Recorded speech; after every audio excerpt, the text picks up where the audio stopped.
Prithvi Shantirantariksha Shantir Dyav Shantir Disha Shantiravantara Disha Shantiragni Shantir Vayu Shantiraditya Shantir Chandrama Shantir Nakshatrani Shantirapa Shantiroshadaya Shantir Vanaspataya Shantir Gau Shantiraja Shantirashva Shantir Purusha Shantir Brahma Shantir Brahmana Shantir Shantireva Shanti Shantir Me Astu Shantihi.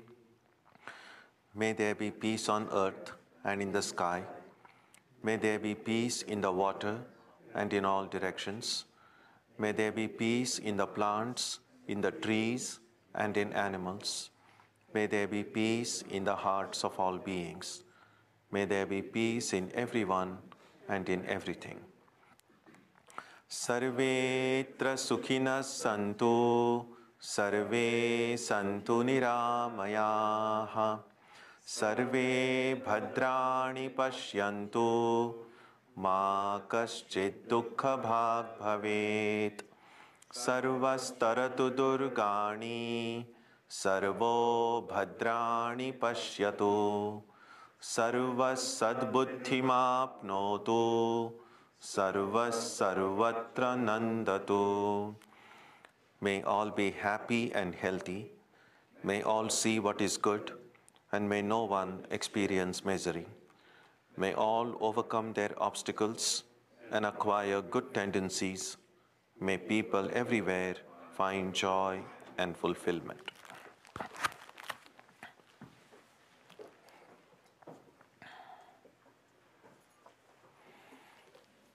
Let us now spend some time touching the center of peace and joy in our hearts.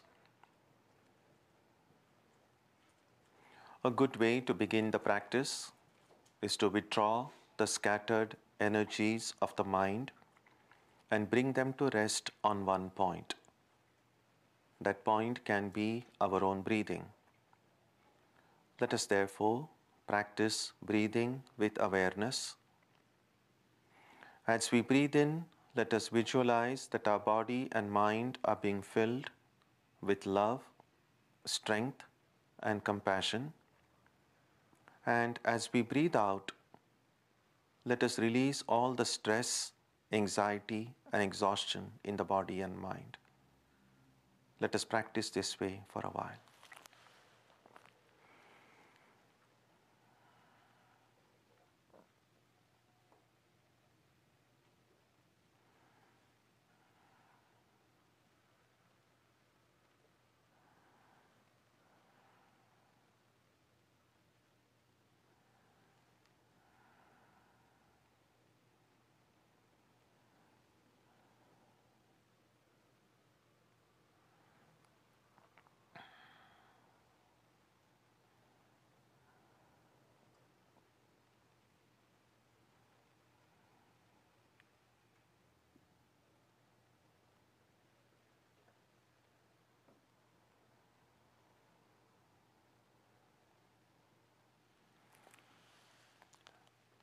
Let us now turn our attention to the region of our heart. Although God is present everywhere and in everyone, the divine presence can be felt most clearly in our hearts. We can meditate in any way we have been taught. To remain focused, we can take the help of a short mental prayer or a mantra or a divine name. Let us now spend some time dwelling on the presence of God in our hearts.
Om Shanti Shanti Shanti Harihi Om.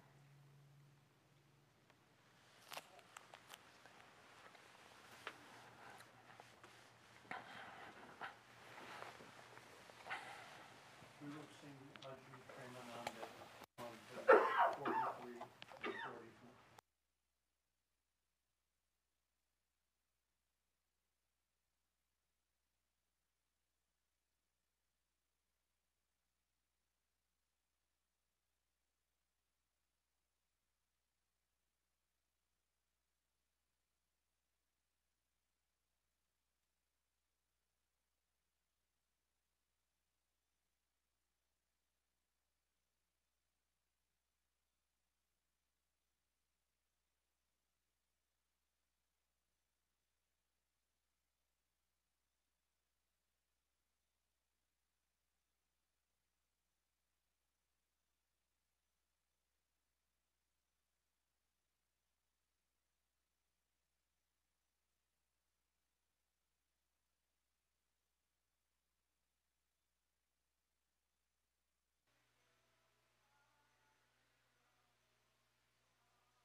Krishna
Satoma Satkamaya Tamasoma Jyotirgamaya Mrityorma Amritam Gamaya Aviravirma Ethi Rudrayatte Dakshinam Mukham Tenamam Pahi Nityam.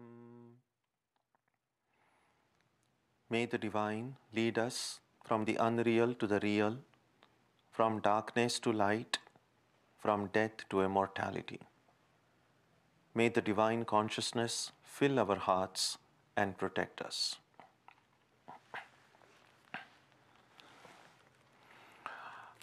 We're going to reflect today on happiness.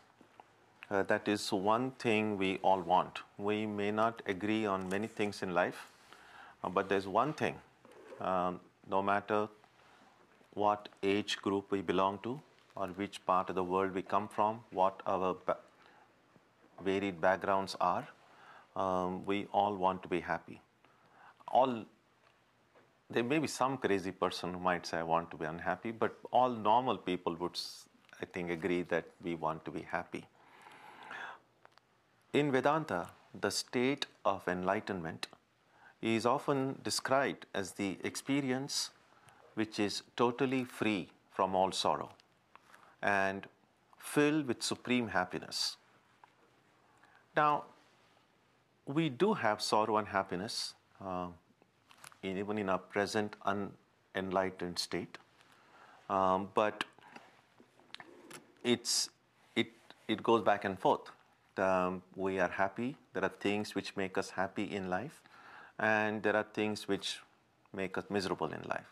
And pretty much, if we look back at our life up to this point, we will see that we have gone back and forth. So, in Sanskrit, the word for happiness and sorrow is sukha and dukkha.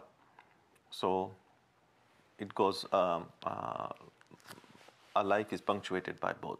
And neither of the two lasts forever.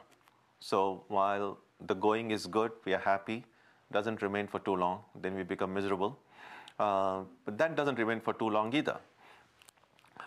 So, in what way is the state of enlightenment different? For one thing, it's completely free from sorrow. So it's not like the sorrow will come after a while. It's gone forever.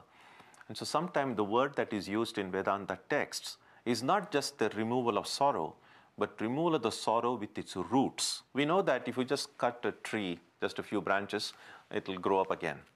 But if you just remove it along with the roots, then it won't grow. One of the reasons that sorrow keeps popping up in our life again and again is that although we might find some quick fixes to remove the pain from our lives, we haven't really cut them along with the root.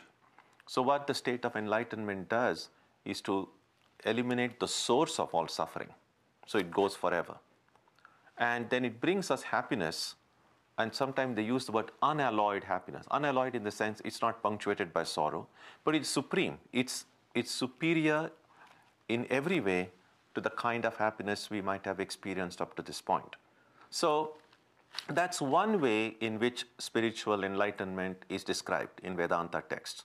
That supreme happiness, unwavering, unchanging, and then complete absence of sorrow along with its roots.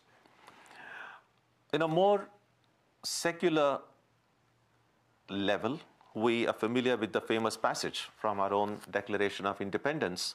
It says, we hold these truths to be self-evident that all men, they didn't say women, but it's included, all men and women are created equal, that they are endowed by their Creator with certain unalienable rights, and among these are life, liberty, and the pursuit of happiness. So in one way or the other, sometimes the word happiness may not be used, it may be implied, but that's one thing that is common, both in a secular as well as spiritual fields, in different cultures, in different traditions, in different points in history. And as I said, that while we all want happiness, we don't always get it. It comes and it goes. If we step back and not just look at the happiness and sorrow which come and go on a daily basis or on a weekly basis, if we step back, we might observe a certain pattern in our lives. Sometimes those who have made a deeper study about anxiety, for instance, anxiety is something that we all have, but some social psychologists have looked at human life and seen that certain kinds of anxieties dominate certain stages of life. And so a kind of pattern is observed. It's still statistical. It's not that everyone will pass through these or everyone will have these, but this is in general, they have observed that the anxieties that dominate the youth, the youthful period of our life, is the anxiety of guilt and anxiety of condemnation. The anxieties that dominate the middle part of our life are the anxiety of emptiness and meaninglessness. Sometime that's why we call it the midlife crisis. Certain time in the middle of life, suddenly everything appears pointless, everything appears meaningless. And then as we get older, as we become more and more old, a different kind of anxiety takes hold upon us. And that's the anxiety related to fate and death. So now, these are a few of the major anxieties all of us experience as human beings. And while any of these anxieties can come at any stage in life, in general, they have found certain kinds of anxieties dominate in youth, certain anxieties in midlife, and certain anxieties in old age. We also know that when we are young, we generally tend to be optimistic. We have golden dreams. Nothing seems impossible at that stage. But as we get older, our dreams become a little bit tempered. Unless we completely lose touch with reality, then of course our dreams might still be the dreams of our young age. But generally speaking, as we get older, we begin to realize, whether or not we acknowledge it openly, even to ourselves, deep down in our hearts, we realize that many of the dreams that we had when we were young are not going to occur, not going to happen in our lives. And in some cases, that awareness that the things I felt I could do in life, and suddenly I'm aware, no, I don't think it's going to be possible. The things that I dreamt about, I don't think I'm going to fulfill those dreams. And sometimes that can lead to pessimism. And we do see people as they grow older, the lives become filled with regret, with frustration, with depression. It doesn't happen in all cases. In some cases, there is acceptance that, yes, okay, the situation has changed. Things I must kind of recalibrate my life and see what are the things I can do, not focus on what are the things I no longer will be able to do. And so this period, sometimes in the middle part of our life, when our dreams need to be changed, our dreams somehow feel impossible to attain, and that's the time that is kind of has become better known as a midlife crisis. Now, there is both anecdotal and statistical evidence for this. We can sometimes see it in our own life, or we can see it among the people we know around us, that sometime in the middle of life, kind of an emptiness begins to grow inside with the receding of the dreams and hopes. Now, not everyone calls it by that name, because crisis, it does sound a kind of a rather depressing term. And so not all of us might acknowledge what's already happening or may happen or has happened in our life by the term crisis. But someone called it, even if you don't call it as a crisis, it is, I like this frame, said a constant drizzle of disappointment. And that's something that can happen.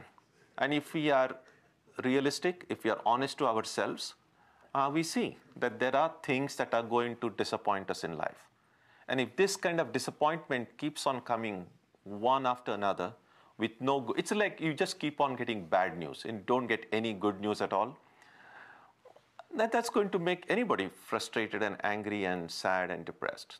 And so if this kind of experience prolongs for a certain length of time, it's not too wrong to call it a crisis. So what happens when this crisis occurs? And of course, there are lots of stories and novels and things about midlife crisis, and how people respond to it, how people try to fight it, or how people try to surrender to it. So this is the period when nothing seems to go right, when things appear pointless, meaningless. A change then seems to occur.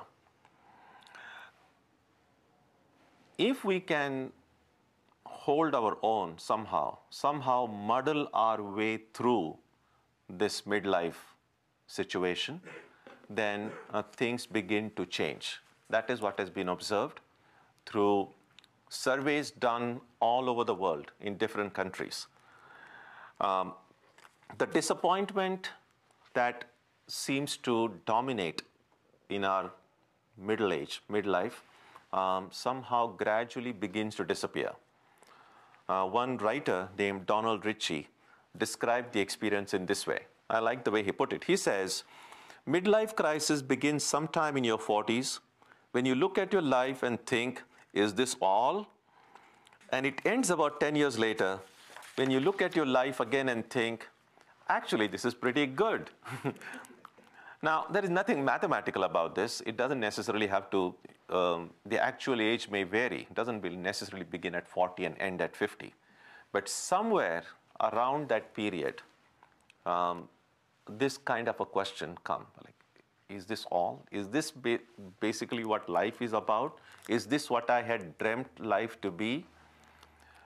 But, as I said, if you can muddle through that phase somehow, a change occurs, and then you begin to feel, well, this is not so bad after all. Not as bad as I thought it would be. Actually, it's pretty good. Now, so this period, known as the midlife crisis, is the hard part.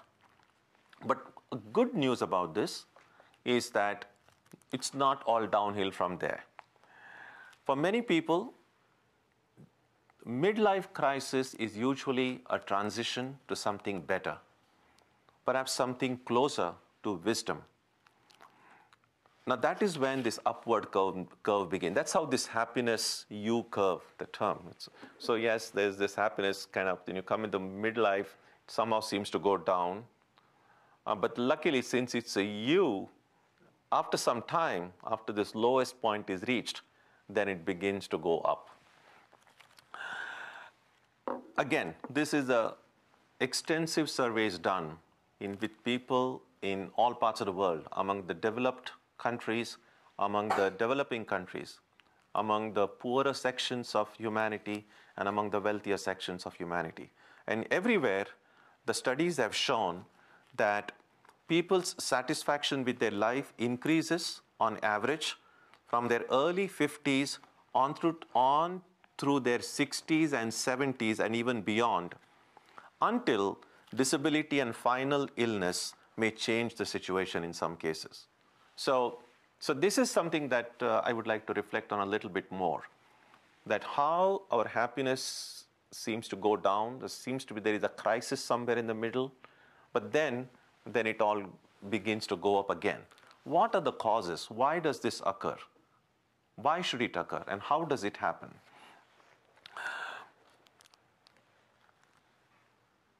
in the 1970s, there was an economist named Richard Easterlin.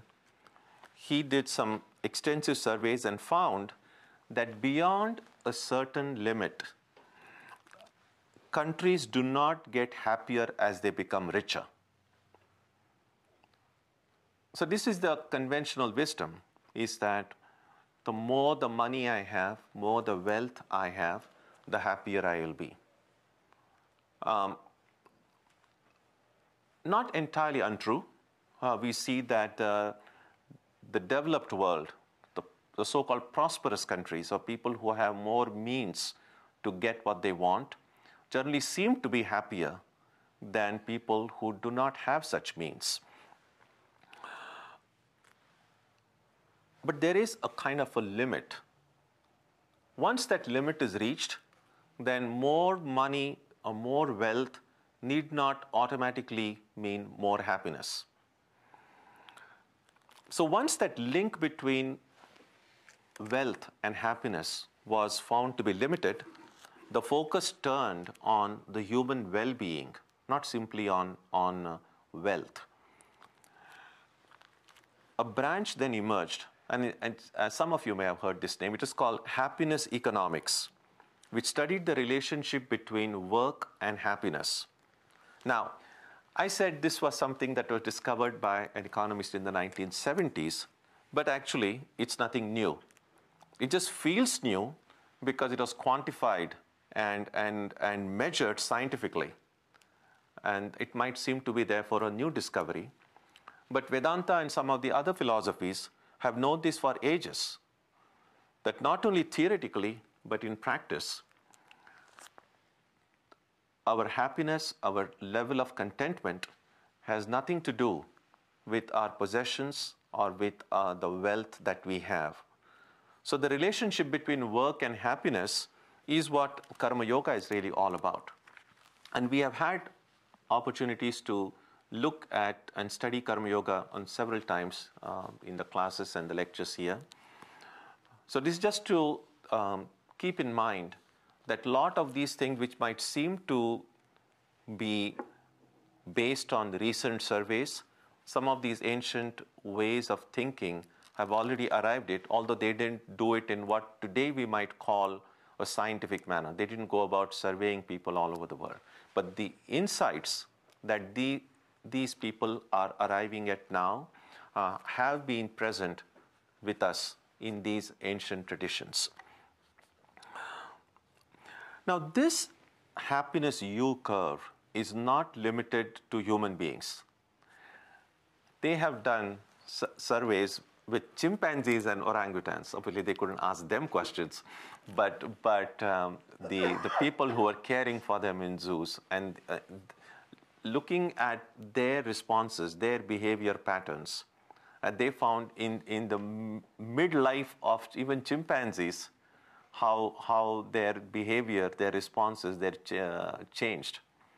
And so, since it's not limited to human beings, that it is also seen among other creatures, it's not surprising that it's present among the apes, if that's where we came from, then it might have, so some people have speculated that this phenomenon might have a biological origin. So then, why does this U-curve occur? Since this insight was based in recent years on surveys, so one possible explanation, which has a very limited applicability, but nevertheless, is that it's what sometimes they call as the selection bias. That is, unhappy people tend to die sooner, and then removing them from the sample. So if there is a certain sample of people that you are surveying, and if unhappy people tend to have shorter lifespans, then it would make sense. So the remaining balance might seem that more number of people are remaining happy. So that's one explanation, but clearly nowhere enough. The second explanation is the psychological changes that occur in our lives as we get older. We know, of course, if we are already getting older, we know it from our experience, or we will know it when we will get older, is that we become more aware of the shortness of time. And the more we become aware of the limited time available to us, we then tend to be careful with our investment. It's a little bit like if you have a lot of money to throw around, you may not so much worry about how your money is being spent. But then sometime you suddenly realize, oh, I have only now a limited amount of money. I have to be careful of how I spend it, where I invest it. And that's a little bit what happens in our life. Here we are talking about the time available to us. When we are young, we don't even think about death. It's so far away. The horizon is so distant that it doesn't seem even the right time to think about it. And so virtually we might think, oh, I have infinite time ahead of me. I can dream most outrageous dreams and think they will be possible. But as we grow older and hopefully and generally more mature, then we become more realistic. We realize that, well, I don't have infinite time ahead of me. And there's a limited time. And if the time is limited, then I must invest that time in the best possible way. And so therefore, typically, as we get older, we try to use our time not so much in social competition, trying to compete with someone, trying to always this, I want to achieve that, I want to achieve that. And that has a role in life. But at some stage in life, we realize that's never going to end. The moment you reach some landmark in life, there's always going to be another one landmark to be reached. And so when the time becomes limited, we begin to then focus more on meaningful relationships, and all superfluous, time-consuming pursuits are abandoned. When we realize, well, this is just wasting my time. This is not helping me in any way. And it's much easier, generally speaking, to let go of these things as we grow a bit older than when we are young. We generally, again, I'm using the word generally because it's not something that will happen by default in everyone's case, but mostly people as they get older, and assuming they become more mature, they recalibrate their lives, they indulge in less social competition, as I said, and more in social connectedness. Goals change with age. We speak about the American dream, and theoretically, yes, there's nothing impossible for us to achieve. But even our dreams get tempered. We realize, yes, nothing is impossible, but for me, at this stage of life, there are certain things which are impossible. If I am no training in mountain climbing, I'm not going to be able to climb Mount Everest right now. Not possible. And for me now to keep on dreaming, yes, I can do it. No, I think to be realistic, to say no, and now I cannot do it. So there are things which we can then eliminate and say, these are the things I cannot do. Let me then focus on things which I can do. So goals change with age and we become more realistic. We choose goals which are somewhat easier to pursue, not those which are too far out of our reach. The advantage in this kind of a recalibration is that as higher expectations recede from our life, the sense of disappointment and failures recedes also. The more impossible goals I have before me, the more I open the possibility of saying, oh, I failed. I couldn't do it. So, and that's why, that's something I think very helpful for us to know at any stage in life is,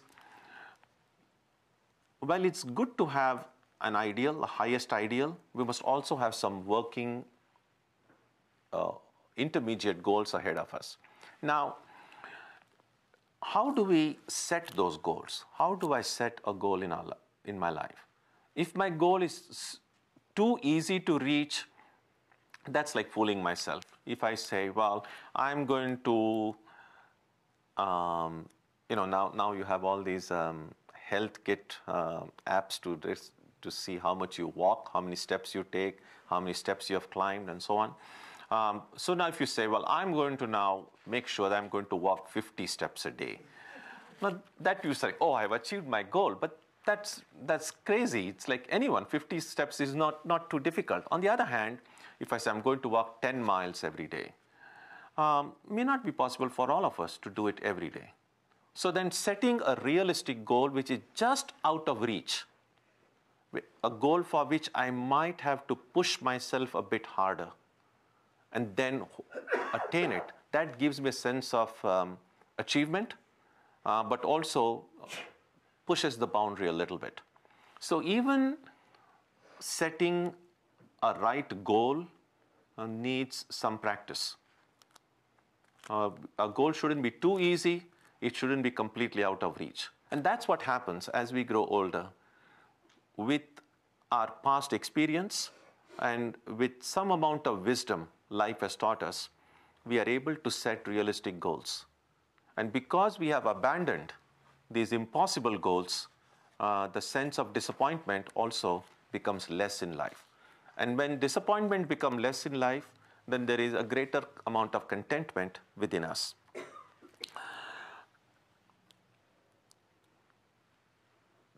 Also, again, generally, as this U curve, as the upward curve begins, we tend to focus more on the present. And we have spoken about this before. The more my mind gets pulled by the past, memories of the past, the more my mind gets pulled ahead by anxieties about the future, I'm not going to be happy. The more I can keep my awareness focused on the present, it brings greater emotional stability and a greater emotional experience. And in order for us to do it well, we must be capable of making peace with our own past. If there is too much baggage that we carry with us, which has not been resolved, then the past will continue to keep us in its grip. If there's a lot of sense of insecurity in the heart, then the worries and anxieties about the future are not going to give us that peace.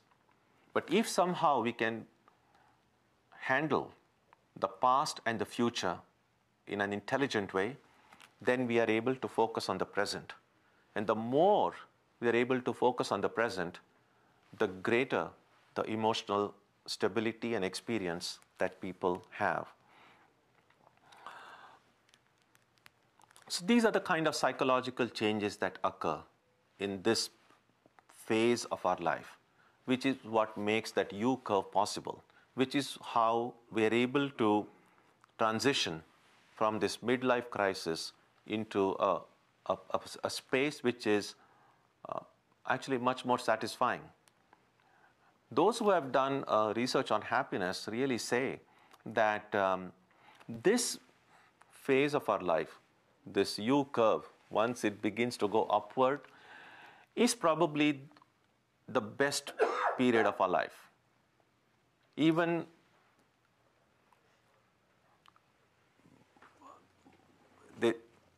better. Okay, let me put it this way.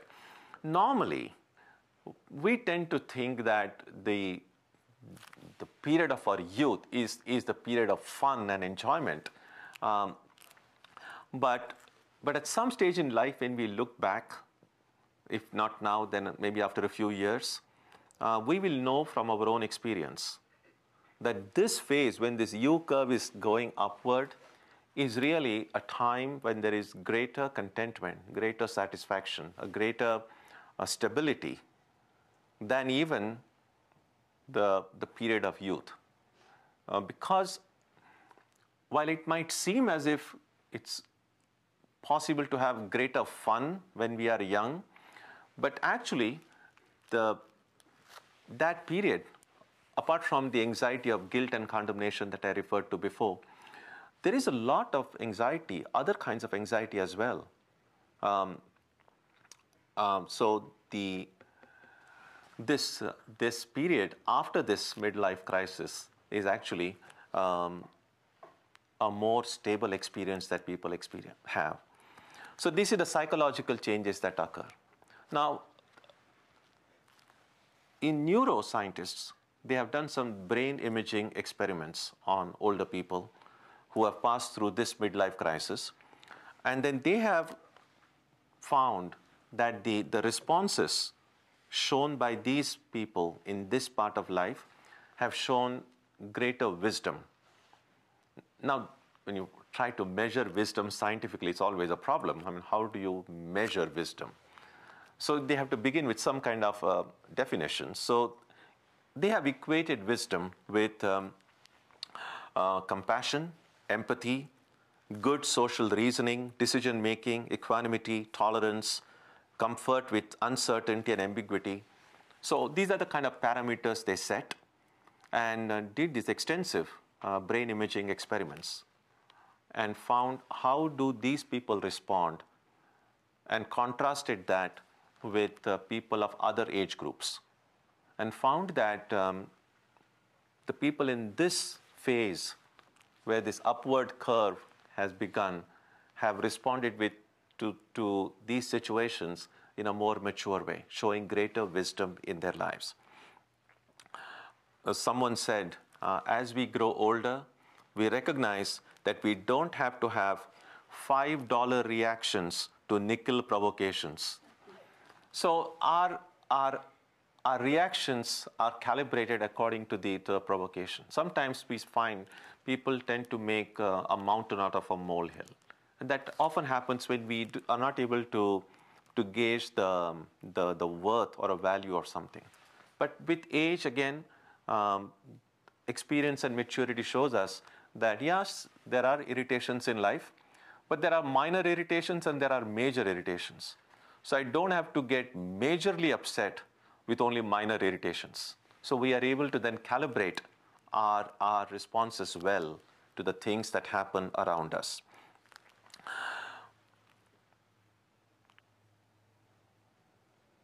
So having seen up to this point the different how happiness functions in our lives, as students of Vedanta, we can ask, from a Vedantic perspective, what would all this mean? The Vedanta's approach to happiness is very clear, and that is, as long as our happiness comes from objects, meaning we are dependent on something outside of ourselves to make us happy, there'll always be ups and downs in life.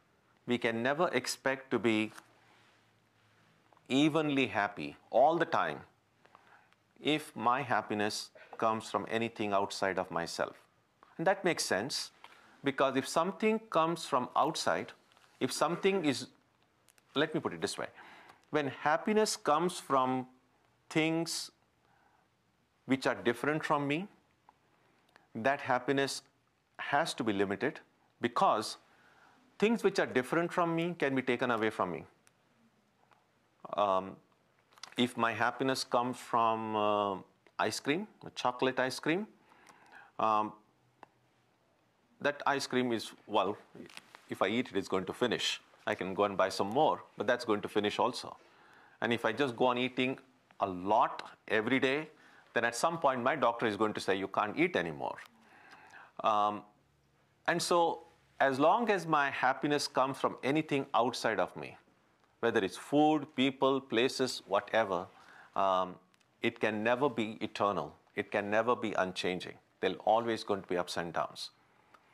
The only entity that cannot be taken away from me is me. No one can take me away from me.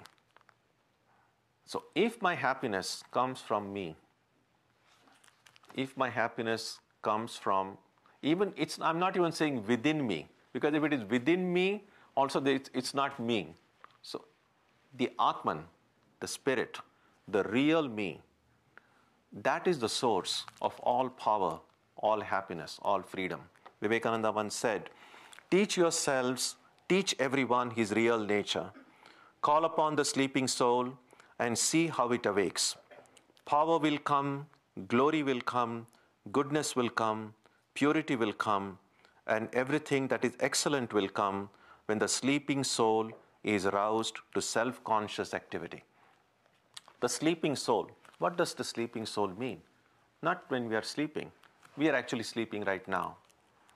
As long as I am identified with the changing, perishable things of the world, which includes this body and mind. It's changing, it's perishable. So as long as I'm dependent on and identified with anything that is perishable, I'm still sleeping spiritually. And then I will still have, I was about to say, bouts of happiness, as if it's some kind of a sickness. In other words, we are going to be happy, we are going to be miserable, and that's fine. So if we are happy with the way things are, we don't need to do anything. If we are not happy with it, then we need to inquire, is there a way by which I can free myself completely from all pain and sorrow in life and just be filled with happiness, or just be one with happiness? And the only way, according to Vedanta, is to know the truth, know the being. Now, in theistic language, that would mean praying to God, coming face to face with the divine being. The same idea, put in philosophical terms, means getting to know my true self. The more, and I mean, what is freedom? Freedom means not being dependent on anyone. Because if I'm dependent on someone, I've already lost my freedom. Because the thing or the person or the place I'm dependent on controls me. The complete independence would mean I don't depend on anyone. Now that's the goal Vedanta puts before us. Moksha or mukti means freedom, complete independence. Complete independence involves not depending on anything outside of me for my own happiness. Can I be happy? And which is why those of us who have attempted meditation, prayer, worship, and are able to find in that practice a deep inner contentment, joy, and peace, we know then that we don't have to depend on anything outside. The source of all joy, all happiness is inside.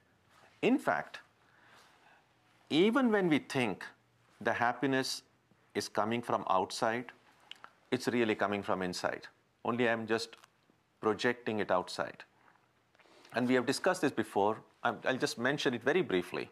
So I said about chocolate ice cream. So here is this ice cream. I love ice cream. This is only an example. And here is this ice cream, and I eat it, and it makes me happy. So it's not unreasonable to equate that my happiness came from this ice cream. But if you look at Vedantic psychology, what it really says is this. The happiness that I experienced really came from my own spirit. Happiness being that bliss, that's my own true nature. Satchit Ananda, that Ananda is my own true nature. So I experienced my own true nature.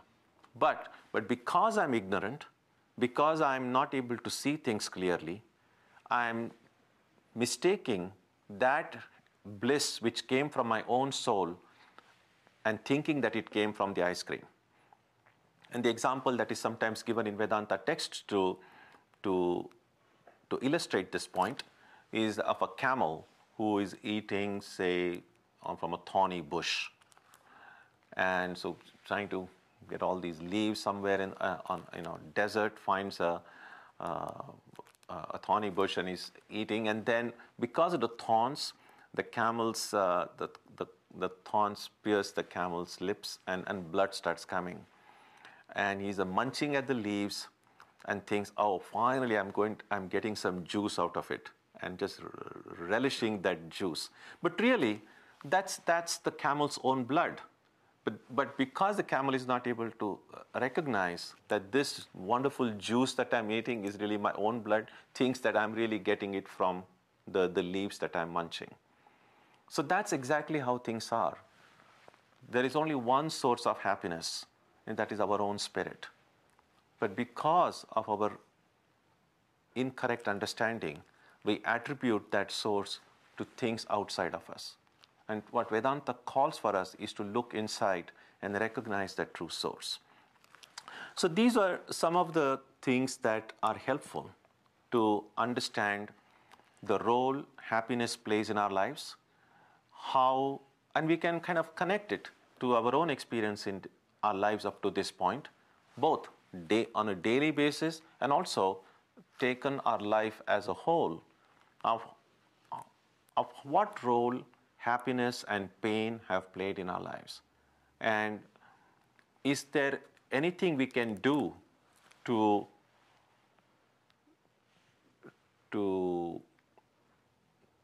deal with happiness and pain? Or is it just like we are just helpless victims, just wait for the next happiness to come and then hope that the next pain doesn't come soon?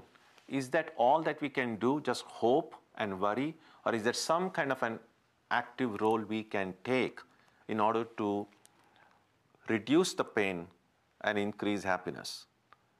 So there is this U-curve that is happening more or less in a default condition for psychological reasons, for just through biology. It seems to happen in most cases. Again, there are exceptions, but in most cases it happens this way. But we can take a more activistic role in it. And that is the kind of role that Vedanta puts before us. That if we hold on to any of these yogas, whether it's Karma Yoga, Raja Yoga, Jnana Yoga, or Bhakti Yoga, we can then take our life in our own hands. And then we get to determine how to be truly happy and not depend on the world outside to decide when we should be happy or when we should be miserable. Om Jananim Saradam Devim Ramakrishnam Jagadgurum Padapadme Tayo Shritva Pranamami Muhurmuhu. We bow down to Ramakrishna and Sharadadi.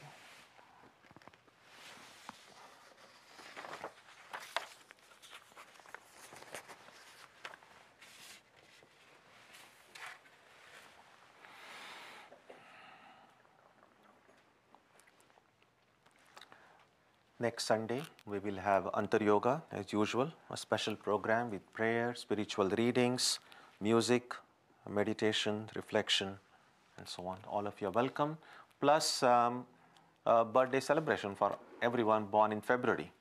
So all of you who are born in February are especially welcome, and feel free to bring your friends and neighbors who are also born in February next Sunday.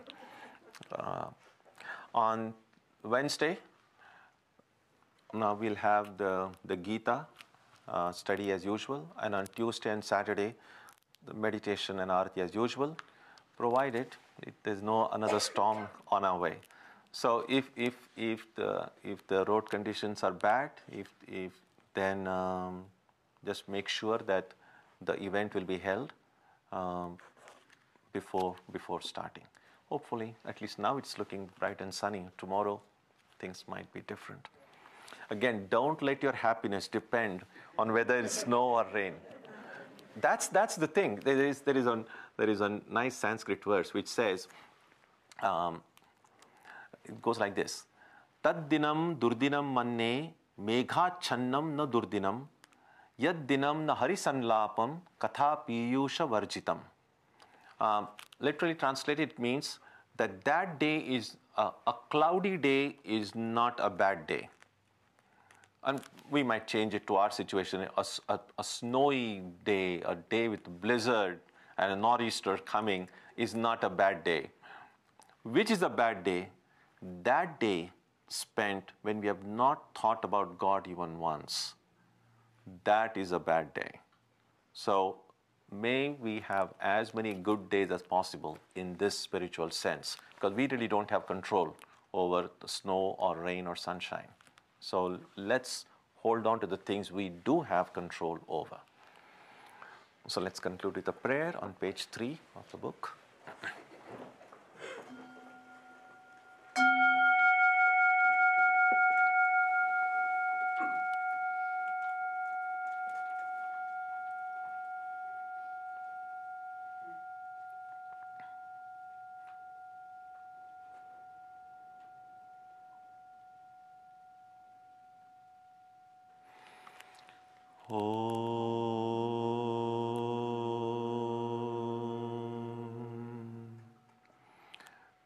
May the Divine Being, who is the Father in heaven of the Christians, Holy One of the Jewish faith, Allah of the Muslims, Buddha of the Buddhists, Tao of the Taoists, Ahura Mazda of the Zoroastrians, the Great Spirit of the Native Americans, and Brahman of the Hindus, lead us from the unreal to the real, from darkness to light, from death to immortality.